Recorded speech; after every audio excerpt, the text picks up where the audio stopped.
Yeah, please come. We'll come. You please sit down. Then we'll speak to you. Come. గౌరవ ముఖ్యమంత్రి వర్యులు శ్రీ రేవంత్ రెడ్డి గారు, గౌరవ ఆర్ఎన్బి మంత్రివర్యులు కోమటిరెడ్డి వెంకటరెడ్డి గారు, గౌరవ స్థానిక శాసనసభ్యులు వంశీకృష్ణ గారు, గౌరవ దేవరకొండ ఎమ్మెల్యే బాలునాయక్ గారు, మరి NGRI national geophysical research institute director గారికి, చీఫ్ సైంటిస్ట్కి, మరి అదేవిధంగా ఇక్కడికి విచ్చేసిన అందరికి కూడా ఇరిగేషన్ అధికారులందరికీ నమస్కారం తెలియజేస్తూ, మరి కల్నల్ పరీక్షిత్ మేరా గారికి కూడా, వారు ఆర్మీ ఆఫీసర్, వారు భారతదేశంలోనే టనలింగ్లో ఎక్స్పర్ట్. ఇప్పుడు వారి ఇరిగేషన్ శాఖలో సెక్రటరీగా మేము ఒక 1 year భారత సైన్యం నుంచి తెలంగాణ ప్రభు తీసుకున్నాం. ఇప్పుడు వారు కొంత ఈరోజు చేసే ఎక్సైజ్ గురించి కొంత ఓవర్వ్యూ ఇస్తారు. Parikshit just give a brief overview.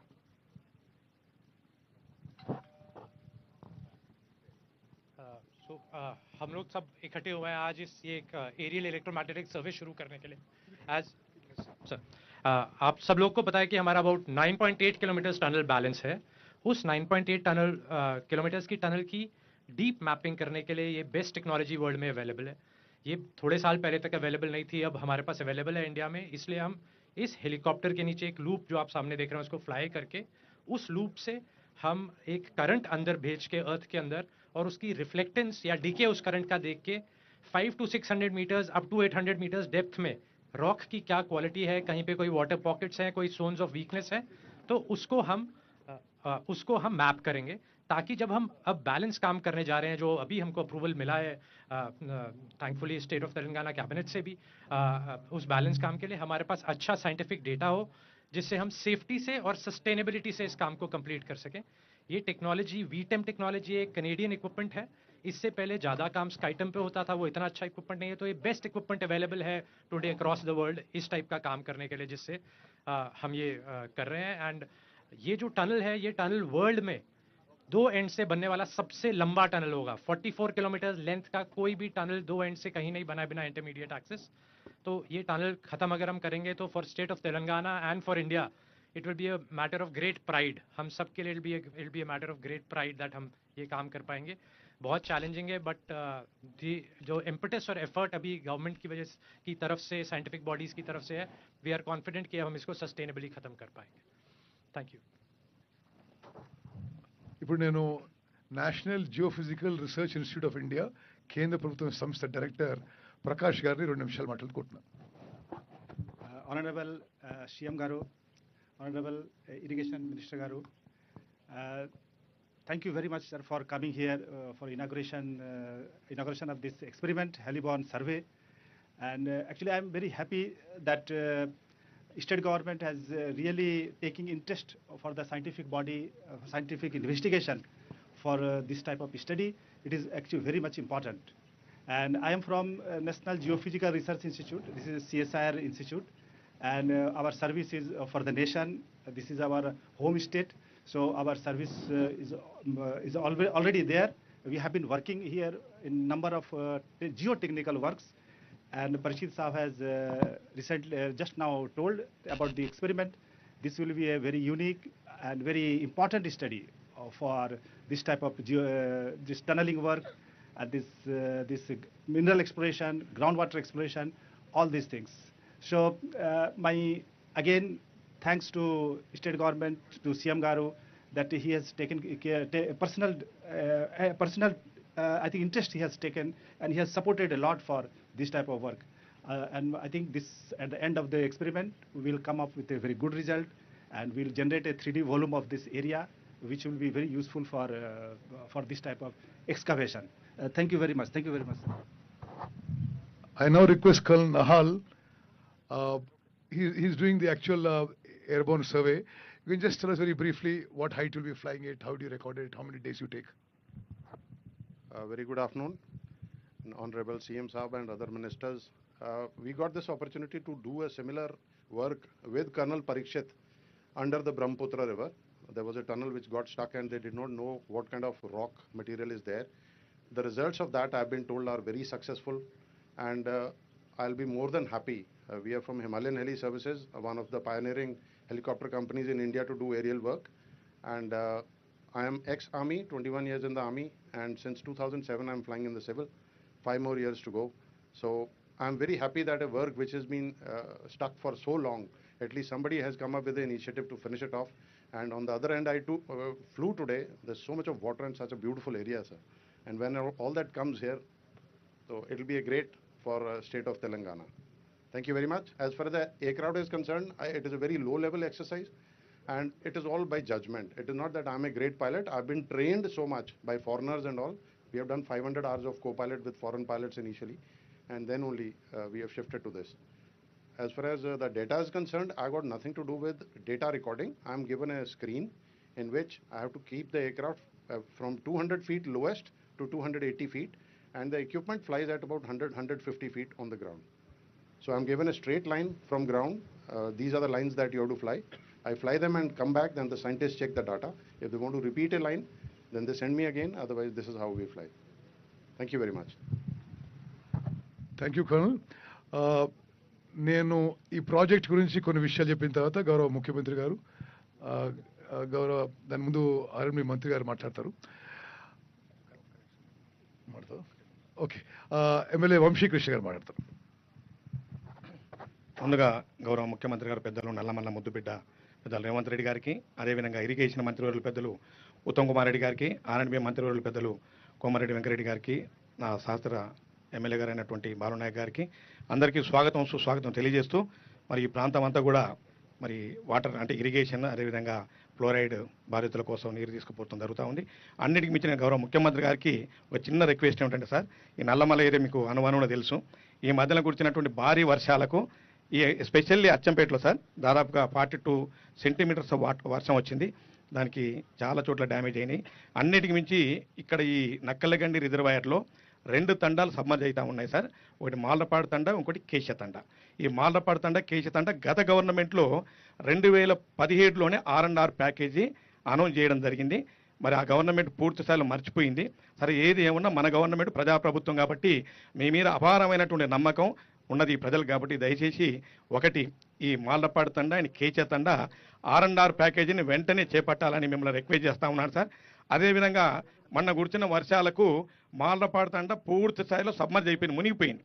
అదేవిధంగా పార్ట్ ఆఫ్ కేశ తండ, ఇంకా పార్ట్ ఆఫ్ మన్నెవారిపల్లి ఏరియా మొత్తం కూడా మునిగిపోయింది సార్. వారికి అపారమైన నష్టం జరిగింది కాబట్టి వెంటనే ఆ నష్ట నివారణ చర్యలు వాళ్ళ కాంపెన్సేషన్ కింద ఎంతైతే లాస్ అయిందో దాన్ని కూడా ప్రభుత్వ పరంగా ఆదుకోవాలని కోరుతా ఉన్నాను. అదే కాకుండా ఈ ప్రాంతం అంతా కూడా దేవరకొండకు పోతా ఉంది సార్. ఇక్కడ నుంచి మన సిద్ధాపూర్ నుంచి బక్కలింగపల్లి వరకు దాదాపు 15 గ్రామాలు సార్ దేవరకొండకు లింక్ సార్. ఇవి ఇక్కడ ఈ డిండి రివర్ ఓవర్ఫ్లో అయిపోయి గత సంవత్సరం 3 నెలలు పోలేదు సార్. ఇప్పుడు కూడా దాదాపు 1.5 మంత్ నుంచి రాకపోకలు అన్నీ కూడా బంద్ అయిపోయినాయి. అక్కడ హై లెవెల్ బ్రిడ్జ్ ఒకటి, అదేవిధంగా ఇక్కడ సమ్మర్జ్ అయింది సార్ రోడ్ అంతా. ఇక్కడ దాదాపు 15 విలేజెస్ ఉన్నాయి సార్ తండాలు కలిపి. దానికి బైపాస్ రోడ్ ఒకటి సార్. దయచేసి వీటిని వెంటనే ప్రకటింపజేయాలి. అన్నిటికి మించి R&R ప్యాకేజీని వెంటనే ప్రకటించాలని మేము సవినయంగా మనవి చేస్తూ మరి ఇచ్చేసిన మీ అందరూ కూడా కృతజ్ఞత తెలియజేస్తూ సెలవు తీసుకున్నాను. Thank you very much. Media మిత్రులకు నమస్కారం. మీలో చాలా మందికి ఎస్ఎల్బిసి టనల్ విషయం, వర్క్ విషయం మీకు చాలా విషయాలు తెలుసు, కానీ నేను కొన్ని మెయిన్ ఇష్యూస్ మళ్ళీ హైలైట్ చేస్తాను. దీనికి పనులు 2005లో మొదలైనవి. ఒక 20 ఏళ్ల నుంచి ఈ పనులు కొనసాగుతున్నా అనేక ఆటంకాల వల్ల ఈ పనులు పూర్తి కాలేకపోయినాయి. ఇప్పుడు గౌరవ ముఖ్యమంత్రి రేవంత్ రెడ్డి గారి నాయకత్వంలో ఆర్ఎండ్బి మంత్రి గారు వెంకటరెడ్డి గారు, నేను, బాలునాయక్ గారు, వంశీ గారు అందరం దృఢ సంకల్పంతో 2 ఏళ్లలో ఎస్ఎల్బిసి టనల్ పనులు పూర్తి చేయాలనే ఒక పట్టుదలతో ముందుకు పోతున్నాము. ఈ టనల్ పూర్తయిన తర్వాత శ్రీశైలం రిజర్వాయర్ నుంచి పోతిరెడ్డిపాడు కంటే తక్కువ లెవెల్ నుంచి తెలంగాణకి మరి ప్రతిరోజు 4000 క్యూసెక్లు, మొత్తం 3 టీఎంసీల నీళ్లు, 3 లక్షల ఎకరాలకి నీళ్లు రాబోతున్నాయి. అంటే ఈ 3 టీఎంసీలు సరే ఫలానా ఇన్ని రోజులకి ఫ్లడ్ అని క్యాల్కులేషన్. అసలు ఈ సంవత్సరం లాంటి వరదలు వస్తే ఇంక దానికి అది చాలా ఎక్కువ నీళ్ళు కూడా తీసుకొచ్చే అవకాశం ఉంటుంది. అదేవిధంగా ప్రస్తుతానికి ఆ నీళ్ళని లిఫ్ట్ చేస్తూ ఏఎంఆర్పి ప్రాజెక్ట్ ద్వారా లిఫ్ట్ ద్వారా చేస్తున్నాం. దీనికి కరెంట్ ఖర్చులు ప్రతి సంవత్సరం ప్రభుత్వానికి 500 కోట్ల రూపాయలు అవుతున్నాయి. మరి ఇది తెలుసు మీకు, ఇది చాలా దురదృష్టకరమైన సంఘటన జరిగింది. 8 ప్రాణాలు కోల్పోయినాం. వాళ్ళందరి కుటుంబాలను ఆదుకున్నాం. ప్రతి కుటుంబానికి 25 లక్షల ఎక్స్‌గ్రేషియా ఇవ్వడం జరిగింది. ఆ కుటుంబాలకి ఇతరత్రా సహాయం కూడా చేయడం జరిగింది. మరి ఆ యొక్క అక్కడైతే జియాలజీ ఏదైతే అఫెక్ట్ ఉందో అది కాకుండా ఇంకొద్దిగా దాన్ని డైవర్ట్ చేసుకొని తిరిగి టనల్ పనులు మొదలుపెట్టబోతున్నాము. మొదలుపెట్టడానికి ముందు ప్రపంచంలోనే అత్యాధునికమైన టెక్నాలజీతో హెలిబాన్ ఏరియల్ ఎలక్ట్రోమాగ్నెటిక్ సర్వే ద్వారా ముందు ఒకసారి మొత్తం 44 కిలోమీటర్లది 1-2 సార్లు సర్వే చేయబోతున్నాం.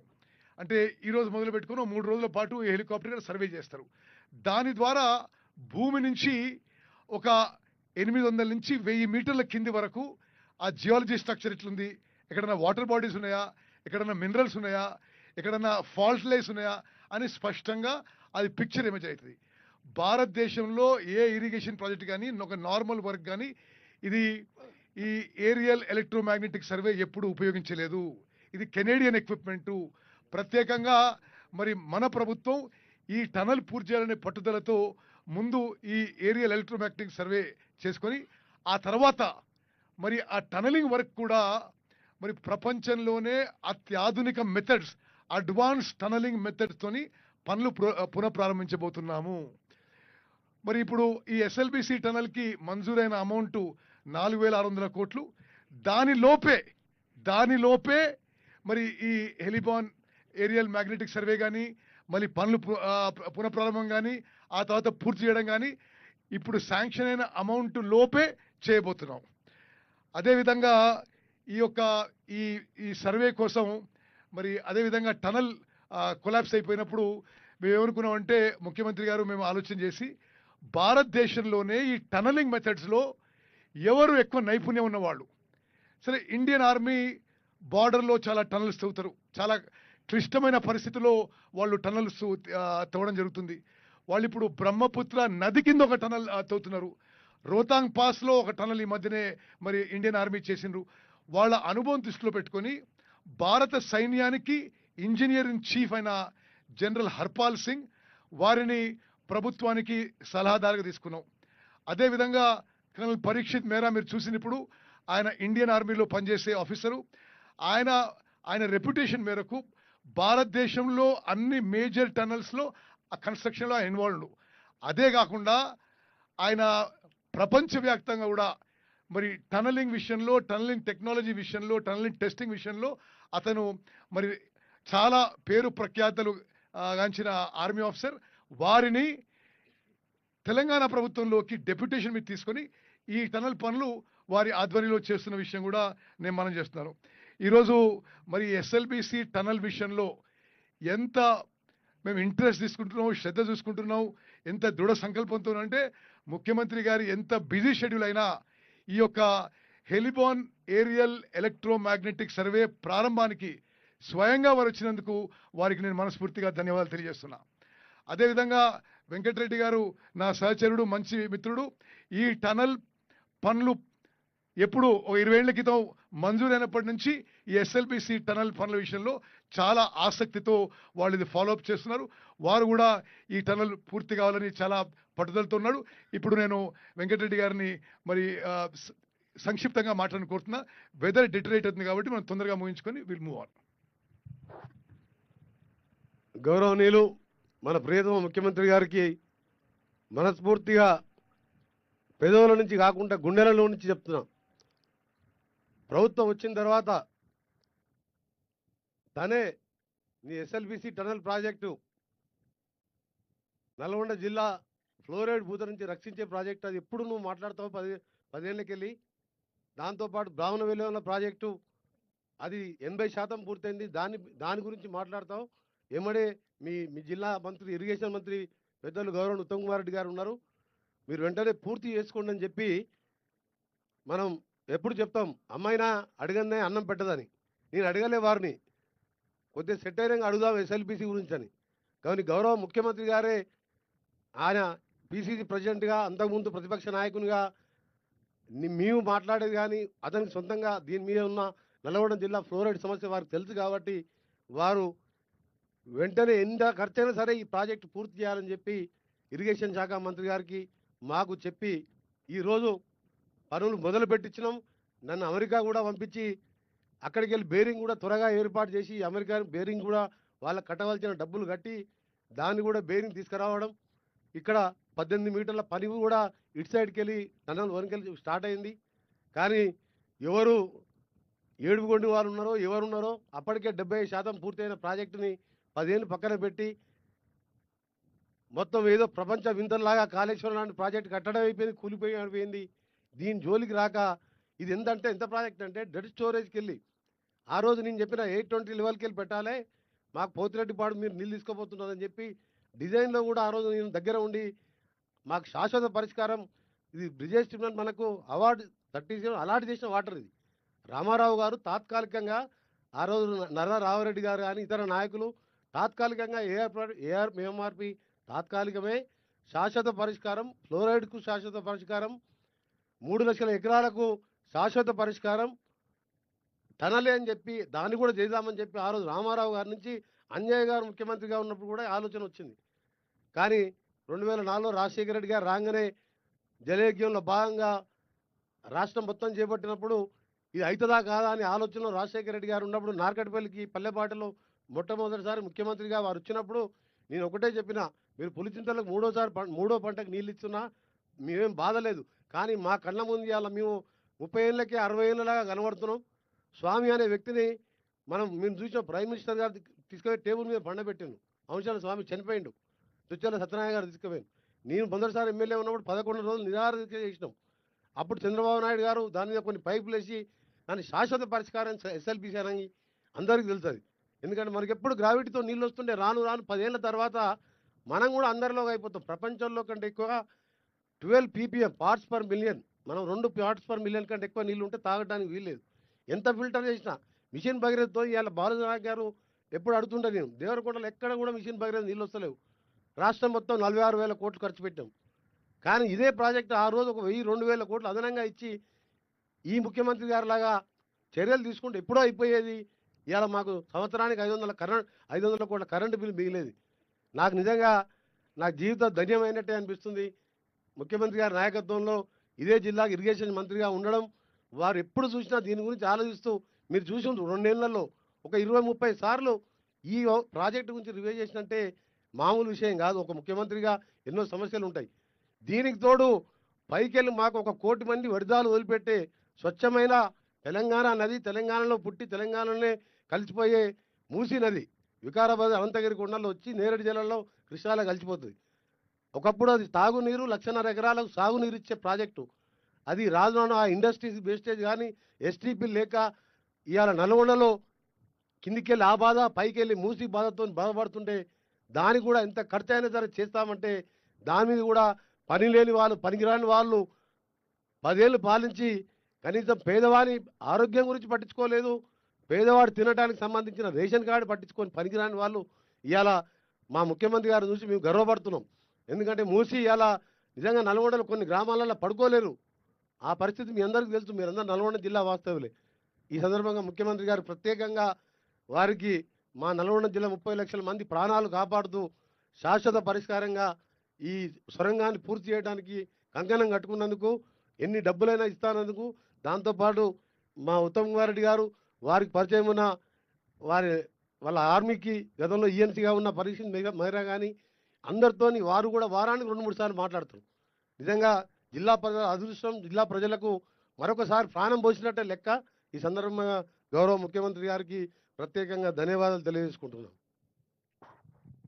ఇప్పుడు ప్రోగ్రామ్ ఏంటంటే ముఖ్యమంత్రి గారు మాట్లాడతారు. వారు మాట్లాడినాక ఈ హెలికాప్టర్ టేక్ ఆఫ్ అవుతుంది. ఈ హెలికాప్టరు పోయి అది సర్వే మొదలు పెట్టుకుంటే మేమందరం పోయి గవర్నమెంట్ హెలికాప్టర్లో ఈ హెలికాప్టర్కి ప్యారలల్గా ఫ్లై చేస్తూ ఆ యొక్క సర్వే మరి పరిశీలిస్తాము. ఆ తర్వాత మేము తిరిగి వచ్చేది ఉండదు, అక్కడి నుంచి హైదరాబాద్ వెళ్ళిపోతున్నాం. ఓకే, ఇప్పుడు గౌరవ ముఖ్యమంత్రి గారు వారి సందేశం ఇవ్వాల్సిందిగా కోరుతున్నారు.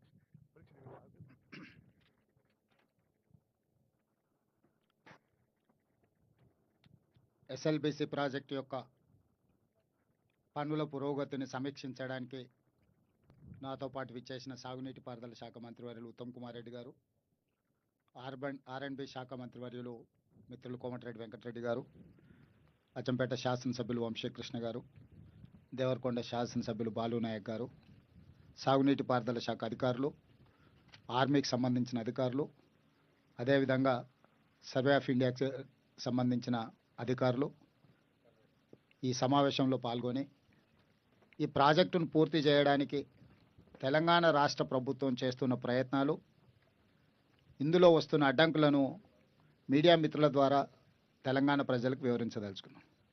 ప్రధానంగా ఈ ప్రాజెక్టు 30 టీఎంసీలు 3 లక్షల ఎకరాలకు సాగునీరు, నల్గొండ జిల్లా ప్రజలకు 30 లక్షల మందికి తాగునీరును అందించాలని 1983లో మంజూరు చేయడం జరిగింది.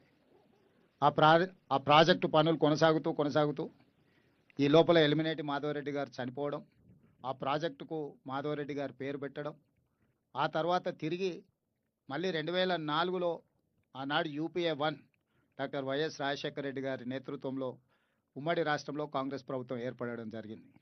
83లో మంజూరైన ప్రాజెక్టు 2004 వరకు దాదాపు 20 సంవత్సరాలు పూర్తయిన ప్రాజెక్టు పూర్తి కాకపోవడం వల్ల నల్గొండ జిల్లా ప్రజాప్రతినిధులు ఆనాడు పోతిరెడ్డిపాడు విస్తరణ, పులిచింతల ప్రాజెక్టు నిర్మాణాల గురించి ప్రభుత్వంలో చర్చ జరుగుతున్నప్పుడు నల్గొండ జిల్లా ప్రజాప్రతినిధులు అందరూ కలిసి ఆనాటి ముఖ్యమంత్రి రాజశేఖర రెడ్డి గారి దగ్గర పోయి గట్టిగా కూర్చొని వాదించి ఈ ఎస్ఎల్బిసి టన్నెల్ 1, టన్నెల్ 2 వీటన్నిటిని కూడా మంజూరు చేయించుకోవడం జరిగింది. టన్నెల్ 1 దాదాపుగా 42-43 కిలోమీటర్లు, టన్నెల్ 2 8 నుంచి 9 కిలోమీటర్లు. దీనికి సంబంధించిన రిజర్వాయర్లు వీటన్నిటిని కూడా 2004లో మంజూరు చేసి 2005లో టెండర్లు పిలిచిండ్రు. ఆనాడు ఈ పని విలువ 2000 కోట్ల రూపాయలు, 1968 కోట్ల రూపాయల మంజూరుతో టెండర్లు ఇవ్వడం జరిగింది. ఆనాడు మొదలైన పనులు, ఆ రోజు ఇది టైగర్ రిజర్వ్ ఫారెస్టు, ఇది చాలా జాగ్రత్తలు తీసుకోవాలి పర్యావరణ విషయంలో. అదేవిధంగా ఈ ప్రాంతంలో ఉండే పులులను సంరక్షించడానికి ఎలాంటి వాటికి ఇబ్బంది జరగకుండా అత్యంత అధునాతనమైన సాంకేతిక పరిజ్ఞానంతో టన్నెల్ని పూర్తి చేయాలని ఆనాటి ప్రభుత్వం నిర్ణయం తీసుకుంది. టన్నెల్ బోర్ మిషన్ అనేది ఆనాటికి ప్రపంచంలోనే అత్యంత నాణ్యమైన, ప్రపంచంలోనే మొదటిసారి ఈ ఎక్స్పెరిమెంట్ ఇండియాలో చేయడం జరిగింది. టన్నెల్ బోర్ మిషన్ తోటి ఈ టన్నెల్స్ నిర్మించడం అనేది భారతదేశంలో మొట్టమొదటిసారి తెలంగాణలో ఎస్ఎల్బిసి టన్నెల్ కోసం తీసుకురావడం జరిగింది. ఈ టన్నెల్ బోరింగ్ మిషన్ కూడా అమెరికా నుంచి ఇంపోర్ట్ చేసి దానికి సంబంధించి ఆ సంస్థ కూడా చాలా ప్రయత్నాలు చేసి ఒక అత్యధిక ఆధునికత సాంకేతిక నైపుణ్యంతో ఈ ప్రాజెక్టును చేసి ఈ నల్లమల ఫారెస్ట్ కానీ ఇక్కడ ఉండే పులులకు కానీ ఎలాంటి ఇబ్బంది జరగకుండా పనులు ప్రారంభించారు. 5 సంవత్సరాల తర్వాత రాజశేఖర రెడ్డి గారు మరణించడం, ఆ తర్వాత పనులలో కొంత జాప్యం రావడం, పనులు చేసే క్రమంలో ఇక్కడ కొన్ని ఇబ్బందులు రావడం, చివరికి తెలంగాణ రాష్ట్రం వచ్చేటప్పటికి దాదాపుగా 30 కిలోమీటర్ల టన్నెల్ పూర్తి కావడం జరిగింది. ఇంకా మిగిలిన 10-11 కిలోమీటర్ల టన్నెల్ని ఒక 2-3 కిలోమీటర్లు తెలంగాణ రాష్ట్ర ప్రభుత్వం చేసి గాలికి వదిలేసింది. వాస్తవంగా ఉమ్మడి 10 సంవత్సరాలలో 2004-05లో మొదలుపెట్టిన ప్రాజెక్టు 2014 వరకు దాదాపుగా 25-30 కిలోమీటర్ల మధ్యలో టన్నెల్ను పూర్తి చేస్తే, తెలంగాణ రాష్ట్రం వచ్చిన తర్వాత చంద్రశేఖరరావు గారు 10 సంవత్సరాలు ముఖ్యమంత్రిగా ఉండి కనీసం 10 కిలోమీటర్ల టన్నెల్ను కూడా పూర్తి చేయలేకపోయిండు. ఆనాడు నిజంగానే చంద్రశేఖరరావు గారు బీఆర్ఎస్ ప్రభుత్వం చిత్తశుద్ధితో పనిచేసి సంవత్సరానికి 1 కిలోమీటర్ కూడా ఈ టన్నెల్ పూర్తి చేసి ఉంటే ఎప్పుడో ఈ ప్రాజెక్టే పూర్తి అయిపోయి నల్గొండ జిల్లాకు ఫ్లోరైడే కాకుండా సాగునీరు, తాగునీరు అన్ని సమస్యలు పరిష్కారం అయి ఉండేవి. కానీ రాజకీయ దురుద్దేశంతో ఈ ప్రాజెక్టు పూర్తి చేస్తే కాంగ్రెస్ పార్టీకి పేరు వస్తుంది, నాకు పేరు రాకపోను కమిషన్లు కూడా రావడం లేదు అని చెప్పి హరీష్ రావు గారు, చంద్రశేఖరరావు గారు ఈ ప్రాజెక్టును పూర్తిగా పక్కన పడేసింది. దాంతో తీరని అన్యాయం జరిగింది. ఈ లోపల 11,000 క్యూసెక్ల నీళ్లు తరలించకపోయే పోతిరెడ్డిపాడును 44,000 క్యూసెక్లకు పెంచుకోవడం జరిగింది. ఆ ప్రాజెక్టు పూర్తి అయిపోయింది. 44,000 క్యూసెక్ల పోతిరెడ్డిపాడును మళ్ళీ 80,000 క్యూసెక్లకు పెంచుకోవడానికి జగన్మోహన్ రెడ్డి గారు వచ్చి ఆ పనులు కూడా దాదాపుగా పూర్తి చేసుకునే ప్రయత్నం చేస్తున్నాడు. ఇవాళ గ్రావిటీ ద్వారా 4,000 క్యూసెక్ల నీళ్ళని మనం నల్గొండకు తీసుకెళ్లాలి అనే ప్రయత్నం చేస్తే చంద్రశేఖరరావు గారి యొక్క కుత్సితమైన ఆలోచనలతోటి, వక్ర బుద్ధితోటి ఈ ప్రాజెక్టును పడుకోబెట్టిండ్రు. మా ప్రభుత్వం వచ్చిన తర్వాత ఇది మొత్తం దేశంలోనే ఒక మంచి ప్రాజెక్టు. ఇక్కడ ఒక విషయం మీడియా మిత్రులకు చెప్పాలి, ప్రపంచంలో ఎక్కడ కూడా 42 కిలోమీటర్ల టన్నెల్ ప్రాజెక్టు ప్రపంచంలోనే లేదు. ఈ ప్రాజెక్టు పూర్తి చేస్తే ప్రపంచంలోనే అతి పొడవైన టన్నెల్ అనేది మనకే కీర్తి దక్కడమే కాకుండా అనా పైసా ఖర్చు లేకుండా నీళ్లు అవలీలగా నల్గొండ జిల్లాకు 30 టీఎంసీలు 3 లక్షల ఎకరాలకు నీళ్లు తీసుకుపోవడానికి ₹1 ఖర్చు లేకుండా గ్రావిటీతోటి. ఈరోజు అదే భూమికి నీళ్ళు ఇవ్వాలంటే ఏఎంఆర్పి లిఫ్టులతో వాడితే సంవత్సరానికి 500 కోట్ల రూపాయలు ఈరోజు విద్యుత్ ఖర్చులు అవుతున్నాయి. ఈ 10 ఏళ్లలో 5,000 కోట్ల రూపాయలు విద్యుత్తు ఖర్చు పెట్టిన కానీ 2,000 కోట్ల రూపాయలు ఖర్చు పెడితే ప్రాజెక్టు పూర్తయి ఉండేది. ఈరోజు కూడా పెరిగిన అంచనాలు 20 ఏళ్ల తర్వాత లెక్కేస్తే కూడా 4,600 కోట్ల రూపాయలతోని ప్రాజెక్టు పూర్తవుతుంది. అంటే 20 ఏళ్లలో ఈ ప్రాజెక్టు యొక్క అంచనాలు పెరిగింది 2,600 కోట్ల రూపాయలు మాత్రమే. ఆనాడు 2,000 కోట్లతో టెండర్ పిలిస్తే ఈనాడు ఈ రోజున్న అంచనాల ప్రకారం 4,600 కోట్ల రూపాయలు, అంటే కేవలం 2,600 కోట్ల రూపాయల అంచనాలు పెరిగితే 30 టీఎంసీలు 3 లక్షల ఎకరాలకు మనము గ్రావిటీ ద్వారా నీళ్ళు ఇచ్చుకున్న ప్రాజెక్టును దుర్మార్గమైన ఆలోచనతో రాజకీయపరమైన ద్వేషంతో నల్గొండ జిల్లాకు మహబూబ్ నగర్ జిల్లాకు చంద్రశేఖరరావు గారు తీరని అన్యాయం చేశారు. ఇవాళ ఈ ప్రాజెక్టులు పూర్తి చేసుకోకపోవడం వల్ల కృష్ణానది మీద ప్రారంభించిన ఏ ఒక్క ప్రాజెక్టు ఉమ్మడి రాష్ట్రంలో అన్యాయం జరిగింది సమైక్య పాలనలో అని చెప్పిన చంద్రశేఖరరావు గారు కృష్ణానది మీద ఆనాడు మొదలుపెట్టినాయి కానీ ఆయన మొదలుపెట్టినాయి కానీ భీమా కానీ నెట్టంపాడు కానీ కోయిల్ సాగర్ కానీ పాలమూరు రంగారెడ్డి కానీ లేకపోతే కల్వకుర్తి కానీ ఎస్ఎల్బీసీ కానీ ఏ ఒక్క ప్రాజెక్టు కూడా 10 సంవత్సరాలు ముఖ్యమంత్రిగా ఉండి ఒక్కటి పూర్తి చేయలే. ఇక తెలంగాణ కోసం కొట్లాడి తెలంగాణను సాధించుకున్న ఉద్దేశాన్ని కూడా దెబ్బతీసిండు చంద్రశేఖరరావు గారు. వారు 10 సంవత్సరాల ఖర్చు పెట్టిన ఎంత సాగునీటి ప్రాజెక్టు కాంట్రాక్టర్లకు చెల్లించిందంటే 1,86,000 కోట్ల రూపాయలు చంద్రశేఖరరావు గారు 10 ఏళ్లలో కేవలం సాగునీటి ప్రాజెక్టుల కాంట్రాక్టర్లకు చెల్లించిండు. ఆ 1,86,000 కోట్ల రూపాయలలో 1,03,000 కోట్లు కాళేశ్వరం కాంట్రాక్టర్లకే చెల్లించిండు. ఇట్లా తెలంగాణలో 2 లక్షల కోట్లు కేవలం, నేను ఆర్ఎండ్బి పంచాయతీరాజ్ ఇతర టెండర్ల గురించి చెప్తున్నాను, కేవలం సాగునీటి ప్రాజెక్టుల టెండర్ల గురించి వారి కాంట్రాక్టర్లకు ఇచ్చిన బిల్లుల గురించి నేను చెప్తున్నా. ఇంత ఖర్చు పెట్టినా తెలంగాణ వచ్చిన తర్వాత ఏ ఒక్క ప్రాజెక్టు కూడా 100% మనం పూర్తి చేసుకోలేకపోయినాము.